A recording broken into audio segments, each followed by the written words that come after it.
The Jelly Donut Difference, Sharing Kindness with the World by Maria Dismondi, art by P.S. Brooks. The sun was barely up on this chilly winter morning when Dexter ran down the stairs, following the mouth-watering smell of his mom's famous bacon and cheese bread pudding. "Not so fast!" Dexter's twin sister Leah yelled. She yanked his shirt, getting ahead of him in time to nab the first plate of their Saturday breakfast. 3 weeks in a row, Dex! Leah grinned as she took the first bite of bacon, cheesy deliciousness. "Why is it such a big deal to have the first bite of the pudding?" Dex demanded. Mama and Papa were busy cooking for family and friends who would be coming to dinner that night. "Leah, it's my turn to mix the stuffing," Dexter said, as he pulled the spoon right out of her hands. It was then that Papa realized they had run out of eggs. "Well, since you were the first to eat breakfast, Leah, you should go get eggs from Ms. Marvis," Dex told her. Instead, Papa sent both kids to get the eggs from their neighbor. Ms. Marvis answered the door and invited the twins inside. Right away, Dexter noticed a difference between their house and hers. It seemed too quiet. There were no good smells or messy countertops, just a bowl of cereal on the kitchen table. Dex wondered, where is Miss Marvis's family? They never seem to come around. On the way home with the eggs, Dex turned to Leah. "Miss Marvis's house seems so lonely." "Our house is always full of people," Leah observed. "So let's ask Mama and Papa to invite her over to dinner tonight," Dex suggested. "Good idea," Leah agreed. Ms. Marvis sat between Dex and Leah at the large dining table among other guests. She told stories of living in Poland with her children many years ago. She shared a Polish tradition of making and eating jelly donuts filled with sweet and savory fillings called pączki. Dexter's eyes lit up.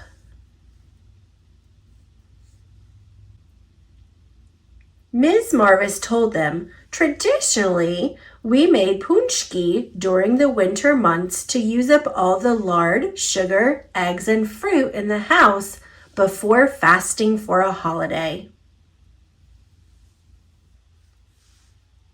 At the meal's end, Miss Marvis thanked them all. "What a special treat to be here with you tonight. I love remembering when my children were young and the traditions we shared," Miss Marvis said as she brushed away a tear. "Now they're grown and gone. Why, I haven't made those donuts in years." The next morning, the twins played in the snow. When they came in to warm up, Leah grabbed the last packet of hot cocoa mix right out of Dexter's hands. Dex was about to yank back the mix when Papa interrupted. "I have a recipe here for pączki, those jelly donuts," Miss Marvis mentioned. "Do you want to make them with me?" Soon the kitchen was filled with gooey blueberry filling, melted butter, whipping cream, and other sticky ingredients. "Leah, it's your turn to stir," Dex said, trying not to lick sugar off his fingers as he handed his sister the spatula. When they were done, the twins dropped off a bag on Miss Marvis's porch. She'll love them. I just know it, said Dex. He and Leah trudged back home through the snow. At dinner that night, the twins devoured jelly donuts for dessert. The following weekend, Dexter looked out the window. Leah was building a snowman. He ran out to join her. Leah stepped in front of her snowman. Stop, Dex! Don't knock it down! No, I wasn't going to, Dex replied. I have an idea. Let's go build a snow family in Ms. Marvis's yard. She'll love all the company. A few days later, on Monday, the twins found a letter from Ms. Marvis. Dex picked it up and read it out loud. Dear Dexter and Leah, the poochki you made for me were wonderful. Even better was the lovely dinner you invited me to and the snow family you built for me. Your acts of kindness are really appreciated. You found a great way to spend your time, and it made me feel extra special. Who would have thought jelly donuts could make such a difference? Warm wishes, Ms. Marvis. Before Leah could grab the letter from him, Dex handed it to her. I'm thankful we have each other, he said. It felt good to work together. Leah grinned. And I'm thankful we learned how to make jelly donuts. The twins giggled until their bellies hurt, thinking about the new treats and tradition they hoped to continue.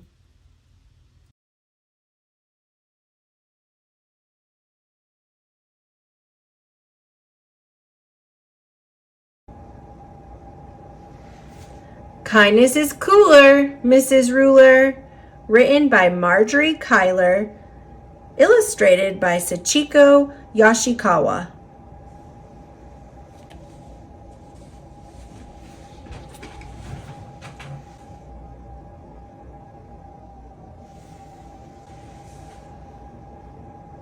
It was cold. It was rainy, and Mrs. Ruler's class hadn't been outside all week. The students were getting jumpy and grumpy. Anaya and Tawana whispered during story time. David pulled Raquelita's ponytail, and Raquelita stole his hat. Then David grabbed Connor's hat and threw it into the hall. That's enough! Too rough, shouted Mrs. Ruler. The bell rang. It was time for recess. As the kids left, Mrs. Ruler kept Anaya, Tawana, Connor, Raquelita, and David behind. Sit down, don't frown, she said. Now, tell me, why do you think I've kept you in from recess? We were acting up, mumbled Connor. That's right. You were being mean to one another, and you acted as if it's cool to be mean. But it's not. What is a cooler way to act? Raquelita spoke up. Kindness is cooler, Mrs. Ruler, she said. Bravo! A slice of nice makes a mile of smile. You 5 need to practice being kind. During the next few days, I want you to perform 5 acts of kindness for your families. Then, in show and tell, you can share what you did with the rest of the class. David scowled. What if I don't feel like being kind? He asked. Mrs. Ruler smiled. Good deeds fill needs. Count on me, you'll see, she said. The next day, Anaya and Tawana couldn't wait for show and tell. When it was their turn, they ran to the front of the class. "We did 10 acts of kindness last night," said Tawana. "Before dinner, I made special placemats." "I set the table," said Anaya. "I drew hearts on the napkins to show Mom we love her," said Tawana. "I grated the cheese for the macaroni," said Anaya. "I helped make the salad," said Tawana. "After dinner, we carried the dishes to the sink," said Anaya. "And I loaded the dishwasher," said Tawana. "While I took out the garbage," added Anaya. "Then I sponged off the table," said Tawana. "And I straightened up the chairs," finished Anaya. "Mom told us how much she liked our homework. It puts her in such a good mood that we want to do more nice things for her." "Bravo," said Mrs. Ruler. 10 kind acts will lead to more. Give me the chalk, and I'll keep score." Then she wrote the twins' deeds on the blackboard. When she was finished, she looked at David. "What about you?" she asked. "Did you practice too?" "No," said David. "I just couldn't get into it." "Oh my, please try. Kindness is cooler," said Mrs. Ruler. After school, Raquelita invited Connor over for a play date. She had a new dog and a big family, so there were lots of ways Raquelita and Connor could practice being kind. In show and tell the next day, they shared kindness with the class. "We took Puddles for a walk," said Raquelita, "and we threw him a ball." "I filled his water dish," said Connor. "And I gave him some puppy chow," said Raquelita. "Puppy chow? Wow," said Mrs. Ruler. "Then we built a block tower with my little brother," said Raquelita, "and gave Abuelo and Abuelita their canes before they took a walk. We also helped Raquelita's dad carry in groceries from the car," said Connor. "And I gave my baby sister her bottle," said Raquelita. "I count 8, and 8 is great," said Mrs. Ruler. "That's not all," said Connor. "When I got home, I took in the mail. I also carried the clean laundry upstairs." "Bravo," said Mrs. Ruler. "Altogether, you did 10. "And how much do the twins' 10 acts and your 10 make?" 20, shouted the class. "That's right," said Mrs. Ruler. 20 is plenty. But how about you, David? What did you do?" "Too few for you," said David. The class laughed. "I told my brother I liked his haircut, and I let him use my comb. That's all I could think of." "Well, that's a good start. Keep doing your part," said Mrs. Ruler.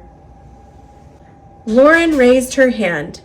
"I'd like to try some acts of kindness when I get home today, too," she said. "Okay, hooray," said Mrs. Ruler. "Let's turn this into a class project. For the rest of the week, I'd like you to bring in some acts of kindness you've done at home. I'll write your acts on paper hearts and put them on the bulletin board, and I'll also add the ones from the blackboard." More acts of kindness.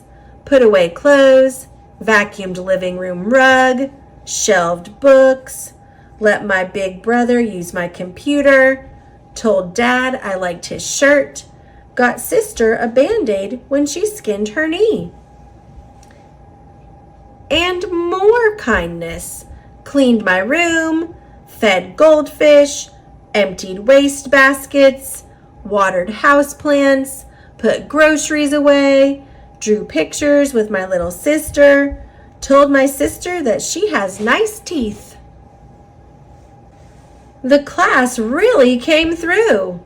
We have so many, we'll need another wall, Mrs. Ruler exclaimed. Let's count. 1, 2, 3. The kids counted until they reached 35. Bravo, said their teacher. Now try skip counting by fives. 5, 10, 15, 20, 25, 30, 35, shouted the class. That's right. You're bright, said Mrs. Ruler. We should keep going with this project. Now let's try some acts of kindness at school. I'll add those to the wall too. Don't forget, a slice of nice makes a mile of smile. As Mrs. Ruler kept cutting out more hearts, Connor and Pablo tried some school kindness too. They invited David to sit with them at lunch. But when they finished their sandwiches, David took one of Connor's cookies. Hey, quit it, said Connor. He grabbed David's lunch and threw it over his head. Stop, cried Pablo. Don't you remember what Mrs. Ruler said? Good deeds fill needs. David, don't grab. And Connor, you still have 4 cookies. Why don't you share them with David and me? Oops, said Connor. You're right. For a moment, I forgot about being kind. And Connor gave some cookies to his friends. I agree. Here are 3. Yum, said David. I'm going to ask my babysitter to help me make cookies when I get home. And then you can bring them to school, said Pablo, and share them with the whole class, added Connor. And Mrs. Ruler will congratulate me for being extra kind, said David. But I still won't have done as many acts of kindness as everyone else. So think of other things to catch up, said Pablo. David didn't have to think for long. That afternoon, when Caitlin was cleaning the gerbil's cage, the gerbils got loose. One even jumped to the window ledge. Mrs. Ruler hopped on a chair. Eek! Squeak! She cried. Everyone ran for cover. Everyone but David. He chased the gerbils. He scooped them up one by one. Then he set them back where they belonged. Hooray for David! Yelled the class. Your act of kindness was the best, cried Mrs. Ruler. Now go on home and do the rest. She jumped off the chair and added the acts of kindness from that week to the wall. Mrs. Ruler and the class counted up all the hearts. By now, the class had done 70 acts of kindness. That's great, but wait, said Mrs. Ruler. There's more in store. Let's keep going and spread some kindness beyond school. There are lots of kind acts you can do in the community. But we're just little kids, said David. How can we do stuff outside our house and school? I'll ask your parents to work with you on community kindness, and I'll help too, said Mrs. Ruler. All it takes is one simple act. One act of kindness that will make the world a better place. If you act from your heart and do your part, we'll end up with 100 acts of kindness all together. Now the class was really excited, and David was more excited than anyone. A few weeks later, the kids shared their acts of community kindness. Mrs. Ruler added more hearts to the wall. Again, the class counted 1, 2, 3, until they got to 99. "Oh no, uh-oh," said Mrs. Ruler. "We still need one more." Then she paused and thought for a moment. "I know. Let's have a class party. We'll decorate and celebrate 100 acts of kindness," shouted the class. "Okay, hooray!"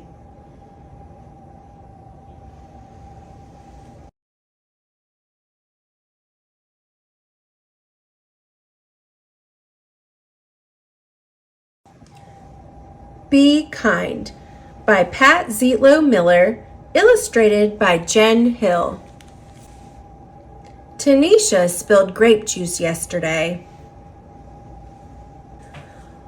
all over her new dress. Everyone laughed. I almost did too, but Mom always tells me to be kind, so I tried. I don't think it worked. I said, "Purple is my favorite color." I thought Tanisha would smile, but she ran into the hall instead. When she came back, snack time was over. She put on her art smock and didn't look at anyone. I almost told Tanisha that art was my favorite class, but I didn't want her to leave again. So I painted purple splotches and added some green until I had a bunch of beautiful violets. While I painted, I thought about Tanisha. Should I have handed her my napkin? Let her borrow my sweatshirt? Spilled my juice so everyone stared at me instead? What does it mean to be kind anyway? Maybe it's giving. Making cookies for Mr. Rinaldi, who lives alone. Letting someone with smaller feet have my too tight shoes. He might win races in them too. Maybe it's helping. Putting dirty dishes in the sink, cleaning up after Otis, our class guinea pig. He's a messy eater. Maybe it's paying attention, telling Desmond I like his blue boots, asking the new girl to be my partner, listening to Aunt Franny's stories, even the ones I've heard before. Being kind should be easy, like throwing away a wrapper or recycling a bottle, or saying, "Thank you, bless you." My mom says the quickest way to be kind is to use people's names. "Hey Kayla, what's new Omar? Good afternoon, Rabbi Bandelbaum." Being kind can be hard too, even when you know what to do. Teaching someone something I'm good at is tricky, even when I'm patient. And sticking up for someone when other kids aren't kind is really hard and really scary. Maybe I can't solve Tanisha's grape juice problem. Maybe all I can do is sit by her in art class and paint this picture for her because I know she likes purple too. Maybe I can only do small things, but my small things might join small things other people do, and together they could grow into something big. Something really big, so big that all our kindness spills out of our school, spreading throughout town, travel across the country, and go all the way around the world. Right back to Tanisha and me, so we can be kind again and again and again.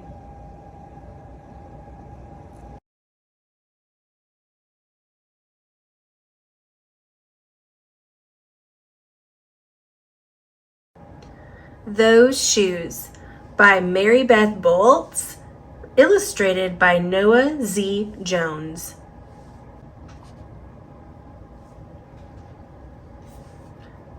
Those shoes. I have dreams about those shoes. Black high tops, 2 white stripes.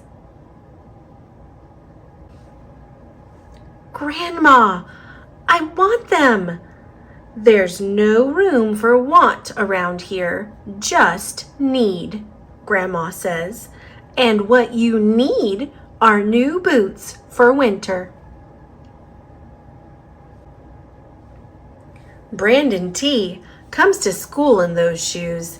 He says he's the fastest runner now, not me. I was always the fastest before those shoes came along. Nate comes to school in those shoes.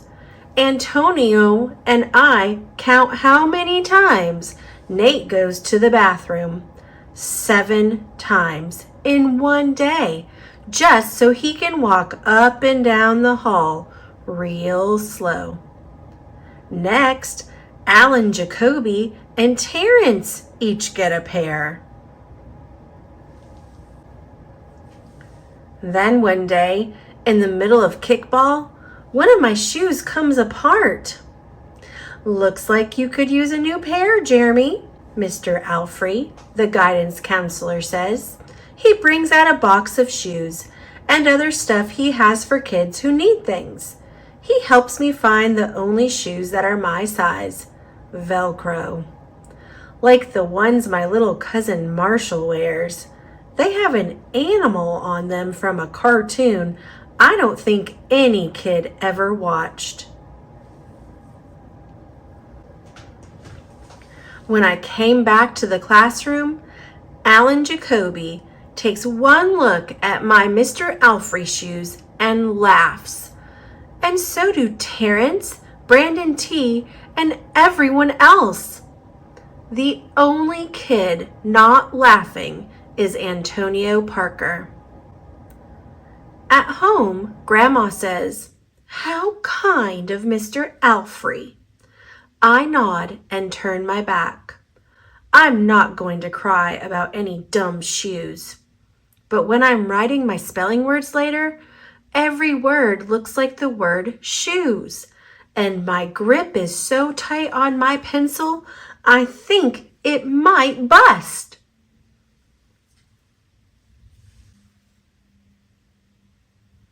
On Saturday, Grandma says, "Let's check out those shoes you're wanting so much. I got a little bit of money set aside. Might be enough, you never know." At the shoe store, Grandma turns those shoes over so she can check the price. When she sees it, she sits down heavy. "Maybe they wrote it down wrong," I say. Grandma shakes her head. Then I remember the thrift shops. What if there's a rich kid who outgrew his or got 2 pairs for Christmas and had to give one of them away? We ride the bus to the first thrift shop. Black cowboy boots, pink slippers, sandals, high heels, every kind of shoes except the ones I want.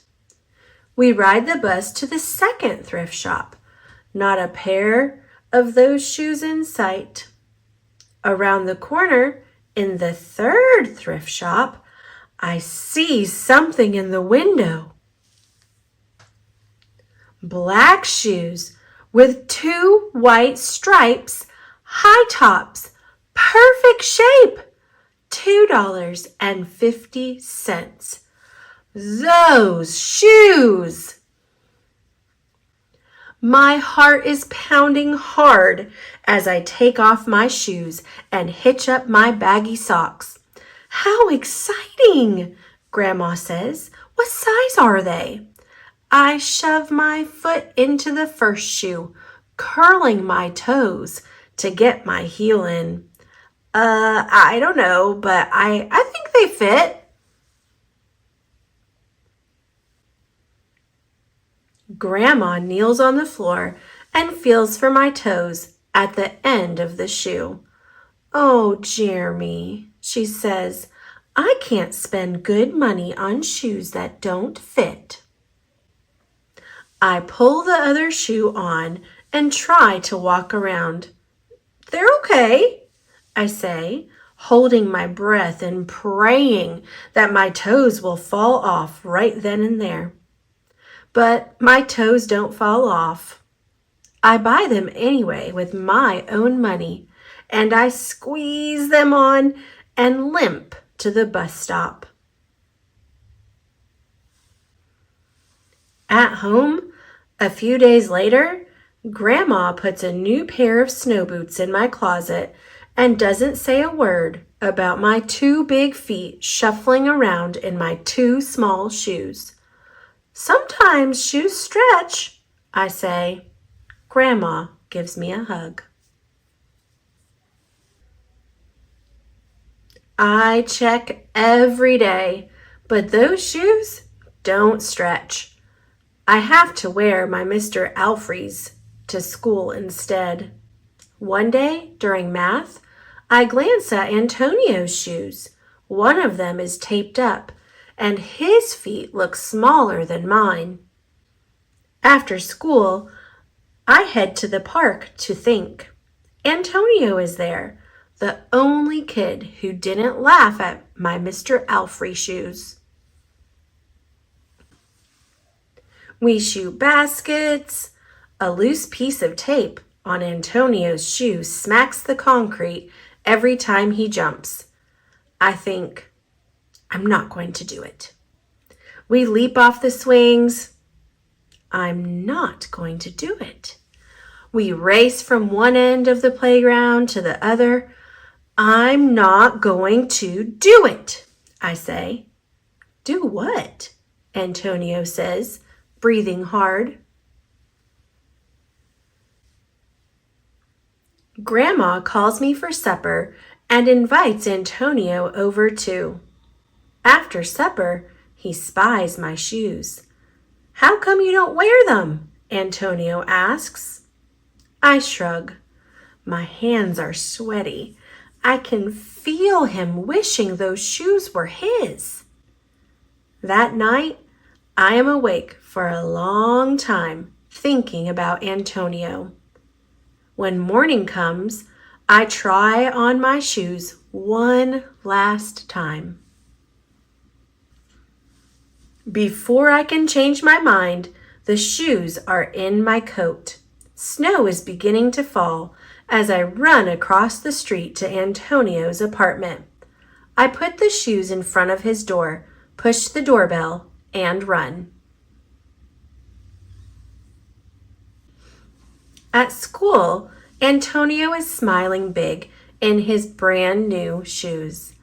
I feel happy when I look at his face and mad when I look at my Mr. Alfrey shoes. But later, when it's time for recess, something happens. Everywhere there is snow. Leave your shoes in the hall and change into your boots, the teacher announces. Leave your shoes in the hall. It's then I remember what I have in my backpack. New boots. New black boots that no kid has ever worn before. Standing in line to go to recess, Antonio leans forward and says, Thanks. I smile and give him a nudge. Let's race.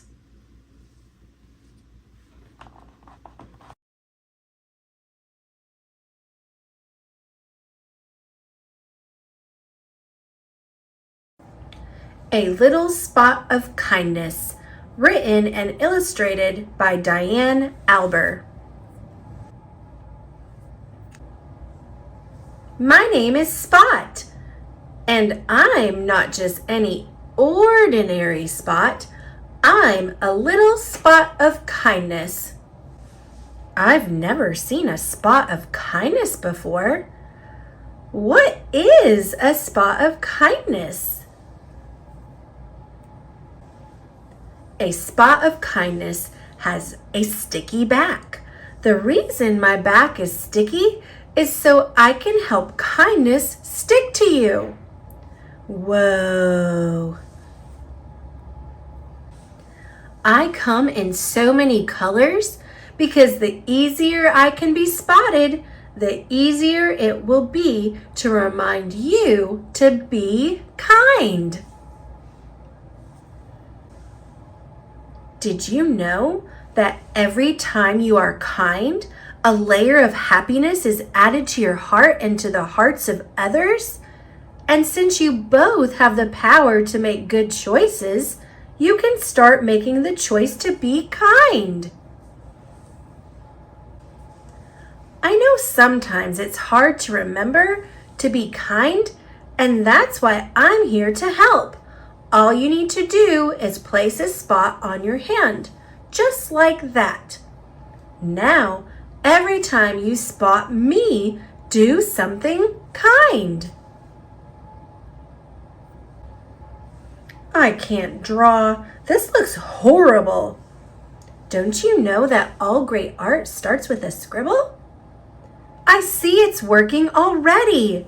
Great job using encouraging words when someone is feeling sad. Remember, being supportive is being kind.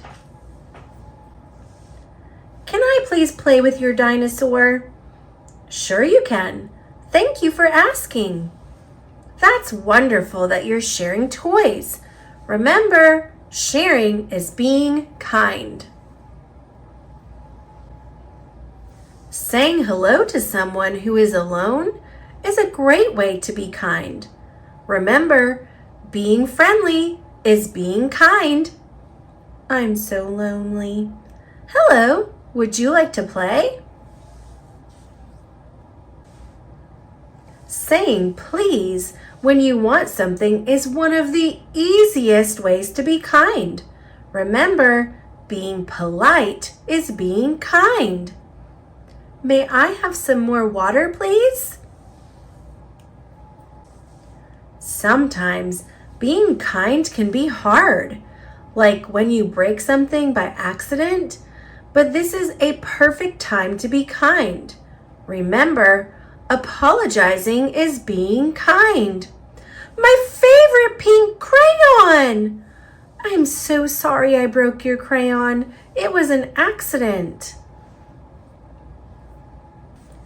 Do you need help? Yes, please. Thank goodness there was someone there to lend a helping hand.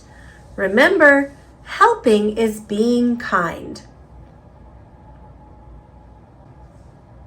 It's always fun to make messes, but it can be hard to clean them up. Remember, cleaning up after yourself is being kind. Waiting in line can be difficult, but not getting upset is a great way to be kind. Remember, being patient is being kind. Now, grab a little spot of kindness so you, too, can remember to be kind. Mark a spot on every day you were kind. Can you be kind all week? How did you show your kindness? Spot stickers and faces are available in the Spots activity booklet available on www.dianealber.com.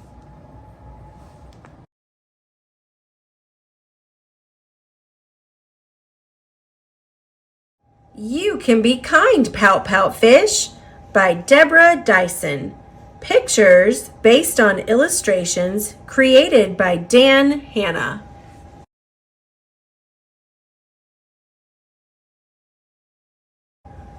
Mr. Fish was about to pout.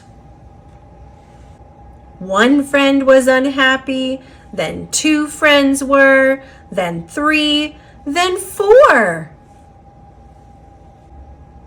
Soon the whole class was in a bad mood. The bad mood was big. No one had a smile. No one had a laugh. Mr. Fish sank down. Blub. I do not know what to do. He looked around. One fish cannot change this. Then he had an idea. He tried it. It worked. He tried it again in a new way. It worked. He tried it again in a new way. It worked again. He kept trying. Every time he tried, it worked. It was not hard. It was not hard to be kind. His idea spread. One friend was kind, then two friends were, then three, then four. Soon the whole class was in a good mood. I can be kind, said Mr. Fish. We all can be kind, said the class. No pout about it.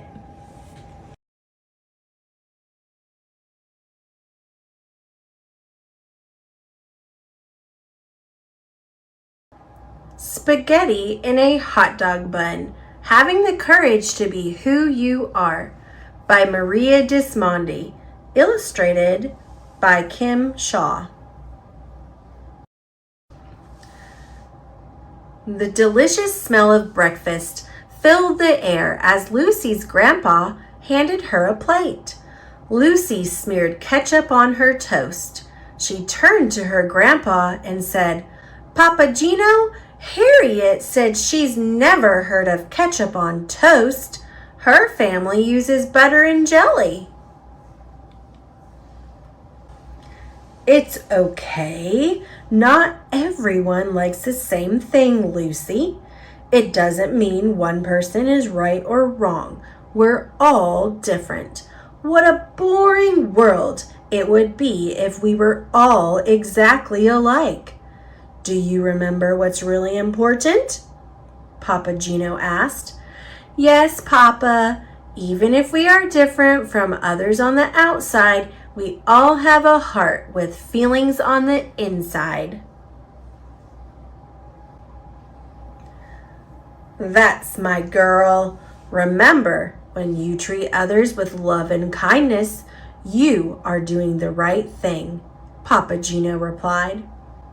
On the school bus, Lucy and her friend Harriet pulled out some paper and crayons. Sitting across from them was Ralph. As usual, Ralph sat alone, staring out the window. He looked over at them and rolled his eyes.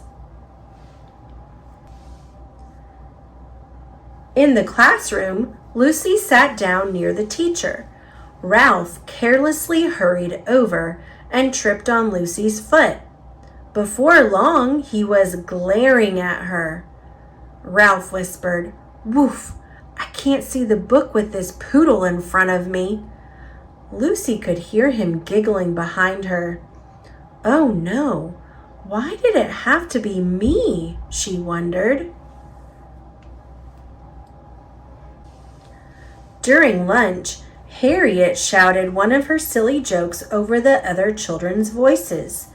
As the girls ate, their bellies shook with laughter. Across the table, Ralph hollered, "Yuck! That's the disgusting smell! Whoever heard of eating spaghetti in a hot dog bun?"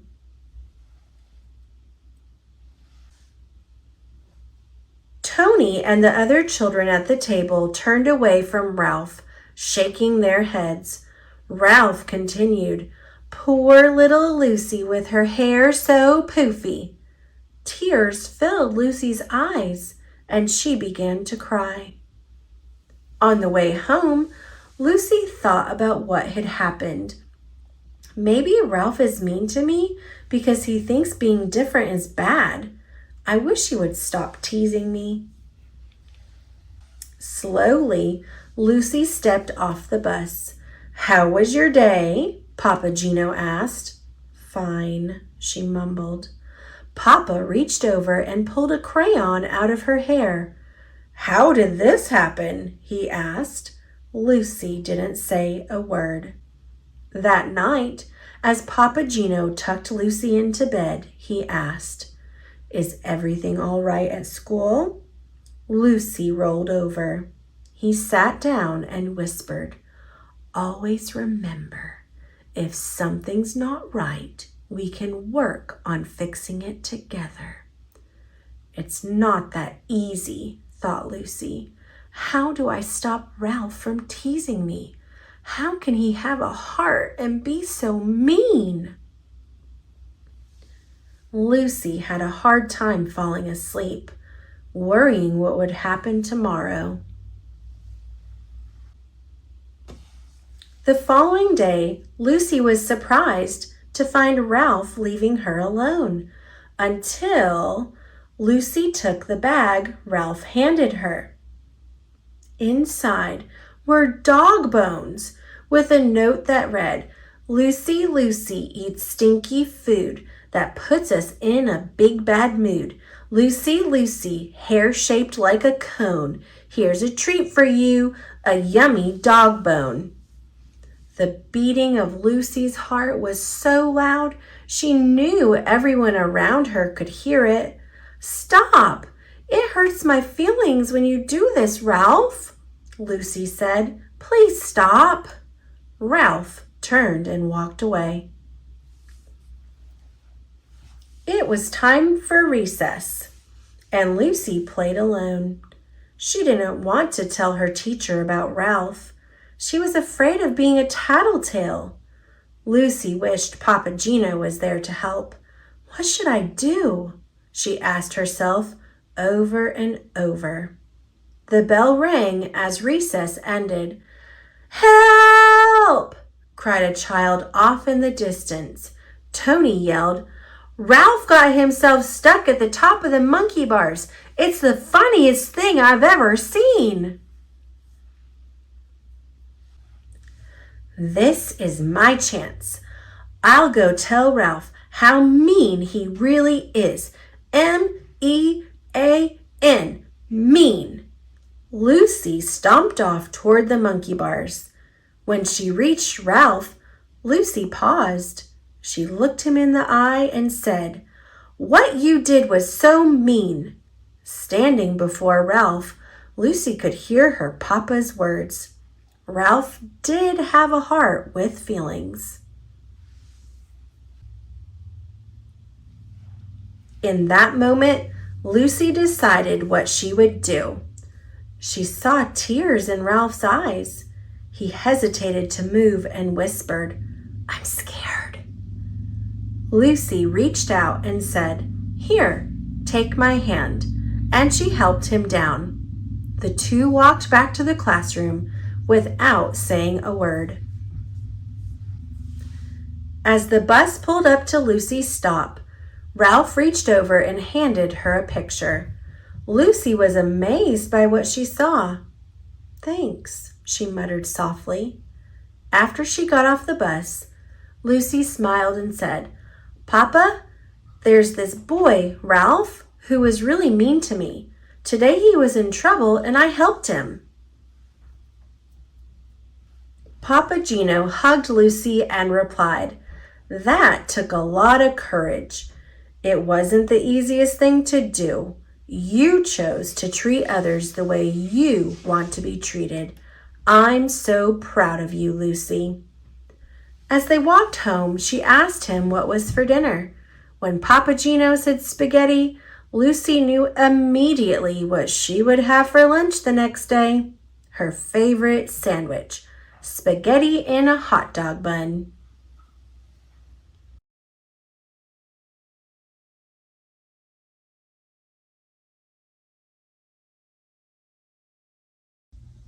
I Walk with Vanessa, a story about a simple act of kindness by Kira Scowett. This is Vanessa, the new girl in school. This is the boy who is not very nice to her. And this is the girl who helps Vanessa and in turn stands up for what's right. Here's a simple but powerful picture book about how the actions of a single person can inspire an entire community. You'll notice as I flip through the pages, there are no words, but that's the beautiful thing. An illustration or a picture can tell the story for you.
How can you help someone who is being bullied?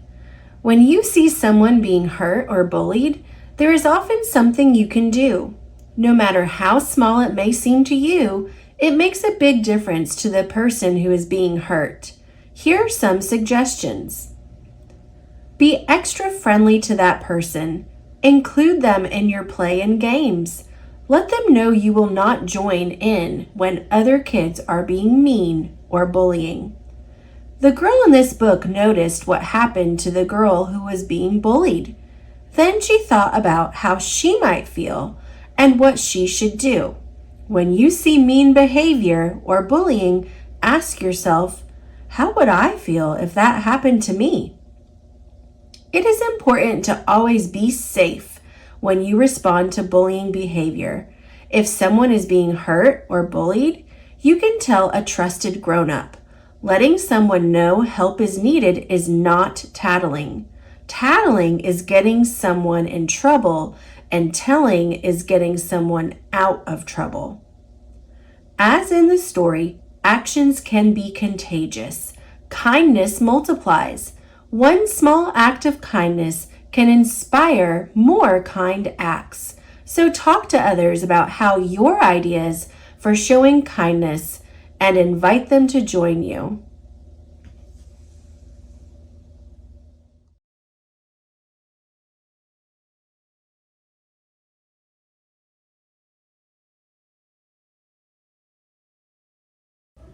The Goose Egg by Liz Wong.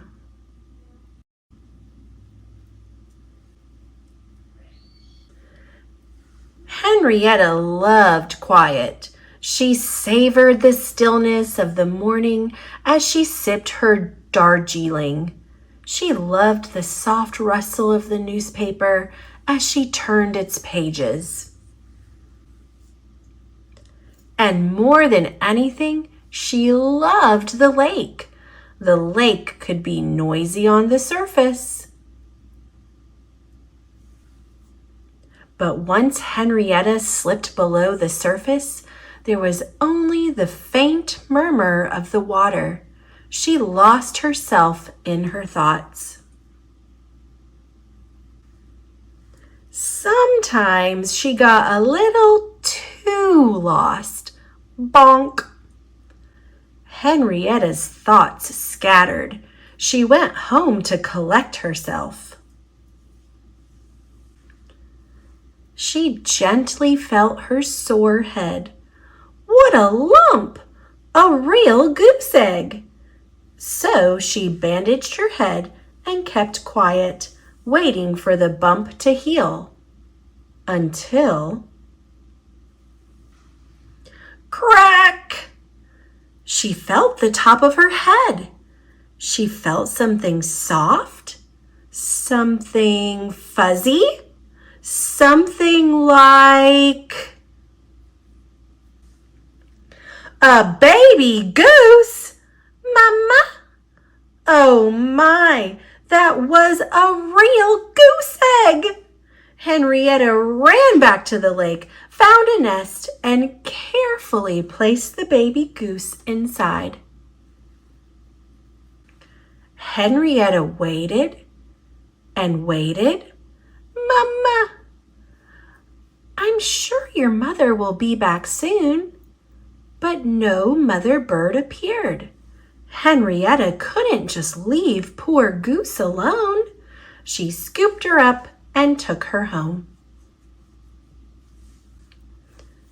From then on, Henrietta's quiet was shattered. Mornings were splashy instead of still. The newspaper didn't rustle, it ripped. Something needed to change. And as Goose got bigger, she only got noisier. Honk, honk, honk, honk, honk. Henrietta realized she had to teach Goose to behave like a proper goose. So Henrietta hatched a plan. She showed Goose how to look for food, how to follow along, and how to flap her wings. How to hang on, hold on tight, here we go, and how to let go. You're flying! When Goose was grown, it really was time for her to go. Bye, Goose. You'll do great out there. Henrietta's house was quiet again, but she found that she didn't love the quiet quite so much anymore. When she dove into the dark and lost herself in her thoughts, she just felt lost. And at night, she dreamed she heard Goose honking.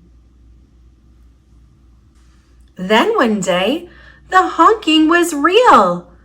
Baby Goose, you're a mama goose now. Honk, honk, honk, honk, honk, honk. Henrietta loved those noisy goslings, and the quiet was even better than before.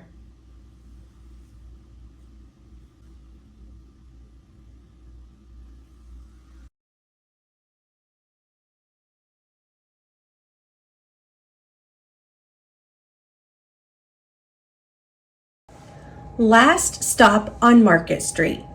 Words by Matt De La Pena. Pictures by Christian Robinson.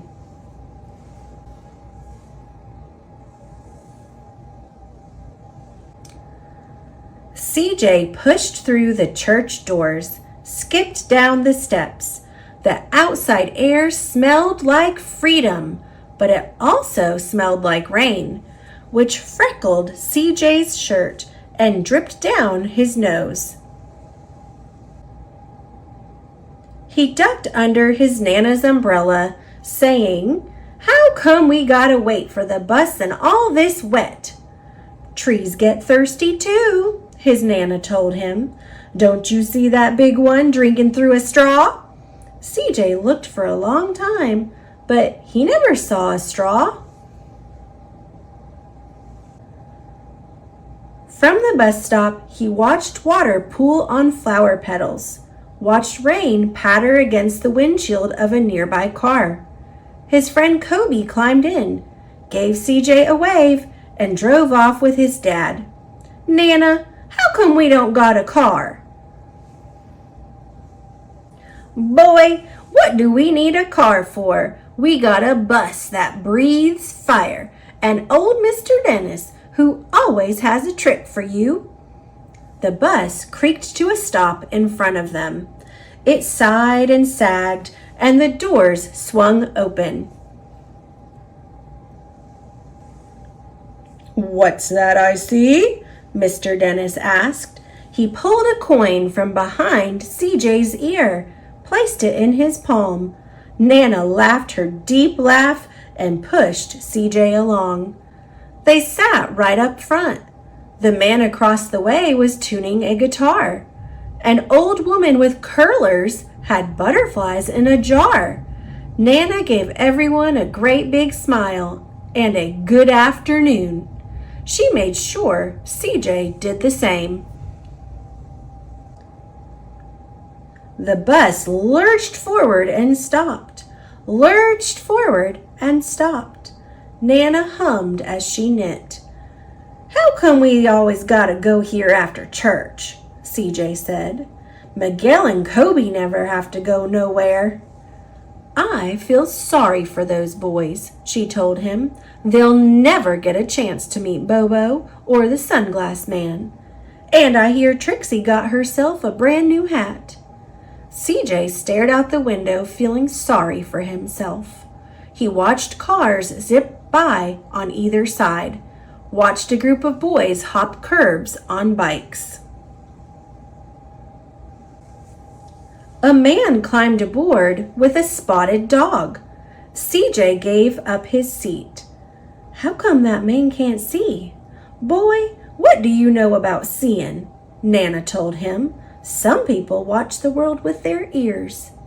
"That's a fact. Their noses, too," the man said, sniffing at the air. "That's a mighty fine perfume you're wearing today, ma'am." Nana squeezed the man's hand and laughed her deep laugh. Two older boys got on next. CJ watched as they moved on by and stood in back. "Sure wish I had one of those," he said. Nana set down her knitting. "What for? You got the real live thing sitting across from you. Why don't you ask that man if he'll play us a song?" CJ didn't have to. The guitar player was already plucking strings and beginning to sing.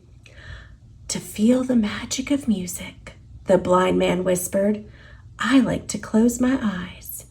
Nana closed hers too. So did CJ and the spotted dog.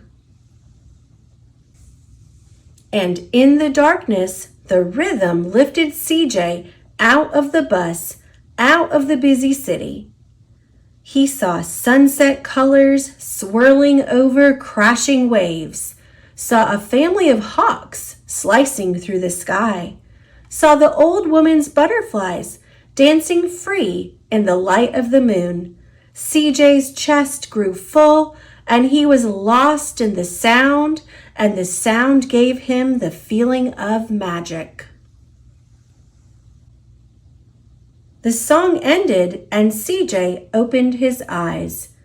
Everyone on the bus clapped, even the boys in back. Nana glanced at the coin in CJ's palm. CJ dropped it in the man's hat. "Last stop on Market Street," Mr. Dennis called. CJ looked around as he stepped off the bus. Crumbling sidewalks and broken down doors, graffiti-tagged windows and boarded-up stores. He reached for his Nana's hand. "How come it's always so dirty over here?" She smiled and pointed to the sky. "Sometimes, when you're surrounded by dirt, CJ, you're a better witness for what's beautiful." CJ saw the perfect rainbow arcing over their soup kitchen. He wondered how his Nana always found beautiful where he never even thought to look. He looked all around them again, at the bus rounding the corner out of sight, and the broken street lamps still lit up bright, and the stray cat shadows moving across the wall. When he spotted their familiar faces in the window, he said, "I'm glad we came." He thought his Nana might laugh her deep laugh, but she didn't. She patted him on the head and told him, "Me too, CJ. Now come on."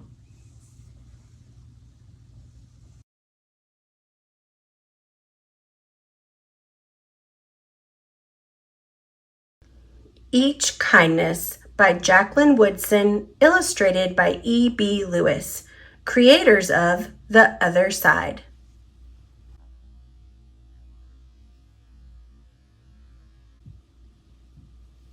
That winter, snow fell on everything, turning the world a brilliant white. One morning, as we settled into our seats, the classroom door opened and the principal came in. She had a girl with her, and she said to us, "This is Maya." Maya looked down at the floor. I think I heard her whisper, "Hello." We all stared at her. Her coat was opened, and the clothes beneath it looked old and ragged. Her shoes were spring shoes, not meant for the snow. A strap on one of them had broken. Our teacher, Ms. Albert, said, "Say good morning to our new student," but most of us were silent. The only empty seat was next to me. That's where our teacher put Maya. And on that first day, Maya turned to me and smiled. But I didn't smile back. I moved my chair, myself, and my books a little farther away from her. When she looked my way, I turned to the window and stared out at the snow. And every day after that, when Maya came into the classroom, I looked away and didn't smile back. My best friends that year were Kendra and Sophie. At lunchtime, we walked around the schoolyard, our fingers laced together, whispering secrets into each other's ears. One day, while we were near the slide, Maya came over to us. She held open her hand to show us the shiny jacks and tiny red ball she'd gotten for her birthday. "It's a high bouncer," she said, but none of us wanted to play. So Maya played a game against herself. That afternoon, when we got back into the classroom, Maya whispered to me, "Bet you can't guess who the new Jacks champion of the world is." Behind me, Andrew whispered, "Chloe's got a new friend. Chloe's got a new friend." "She's not my friend," I whispered back. The weeks passed. Every day we whispered about Maya, laughing at her clothes, her shoes, the strange food she brought for lunch. Some days Maya held out her hand to show us what she had brought to school: a deck of cards, pickup sticks, a small tattered doll. Whenever she asked us to play, we said no. The days grew warmer and warmer.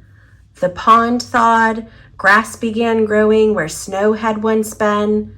One day, Maya came to school wearing a pretty dress and fancy shoes. But the shoes and the dress looked like they'd belonged to another girl before Maya. "I have a new name for her," Kendra whispered. "Never knew. Everything she has comes from a second-hand store." We all laughed. Maya stood by the fence. She was holding a jump rope, but did not come over to us to ask if we wanted to play. After a while, she folded it double, rolled the ends around each hand, and started jumping. She jumped around the whole schoolyard without stopping. She didn't look up once, just jumped, jumped, jumped. The next day, Maya's seat was empty. In class that morning, we were talking about kindness. Ms. Albert had brought a big bowl into class and filled it with water. We all gathered around her desk and watched her drop a small stone into it. Tiny waves rippled out away from the stone. "This is what kindness does," Ms. Albert said. "Each little thing we do goes out like a ripple into the world." Then Ms. Albert let us each drop the stone in as we told her what kind things we had done. Joseph had held the door for his grandmother. Kendra helped change her baby brother's diaper. Even mean old Andrew had done something. "I carried teacher's books up the stairs," he said. And Ms. Albert said it was true. I stood there, holding Ms. Albert's rock in my hand, silent. "Even small things count," Ms. Albert said gently. But I couldn't think of anything and passed the stone on. Maya didn't come to school the next day or the day after that. Each morning, I walked to school slowly, hoping this would be the day Maya returned and she'd look at me and smile. I promised myself this would be the day I smiled back. "Each kindness," Miss Albert had said, "makes the whole world a little bit better." But Maya's seat remained empty. And one day, Ms. Albert announced to the class that Maya wouldn't be coming back. Her family had moved away, Ms. Albert said. Then she told us to take out our notebooks. It was time for spelling. That afternoon, I walked home alone. When I reached the pond, my throat filled with all the things I wished I would have said to Maya. Each kindness I had never shown. I threw small stones into it over and over, watching the way the water rippled out and away, like each kindness done and not done, like every girl somewhere holding a small gift out to someone and that someone turning away from it. I watched the water ripple as the sun set through the maples, and the chance of a kindness with Maya became more and more forever gone.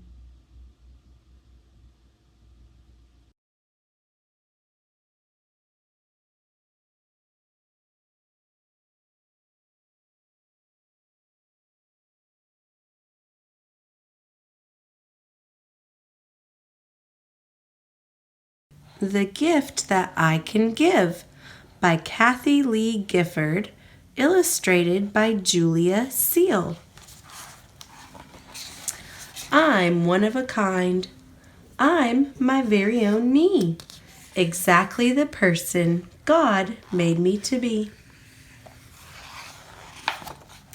When I was small, right from the start, God poured out a gift deep down in my heart. Oh, she's sad, and look, her friend is helping her feel better. She looks like she's sharing. Yeah. What is this gift to use as I grow? When will I see it? How will I know? God, will you show me this gift I can give as I grow and love and I learn how to live? Could my gift be a wonderful thing, like having the talent to dance or to sing? Or could my gift be giving my all and helping my team by passing the ball? There are so many things that I'm really good at, but what is my gift? It's much different from that. Maybe my gift is just to be kind. By taking care of stray animals I find. What's this? What's this? That's the puppy dogs. They're cute. They're picking it up. Maybe my gift is to cheer on a friend so he can run the race to the end. Or maybe my gift is to lend a hand while keeping the beat with the marching band. Or to visit a sick child in a hospital bed, or to raise some money so hungry kids are fed. Or to give my family an extra big squeeze. Is it possible that my gift is all of these? All God asks me as I grow, love, and live is that I show others the gift I can give. Then He'll help me find ways to give it away as He lives in my heart every moment of every day. His love is the gift that I can give. Whoa, look at that. Yeah, that's the author, Kathy Lee Gifford. And that's the book jacket.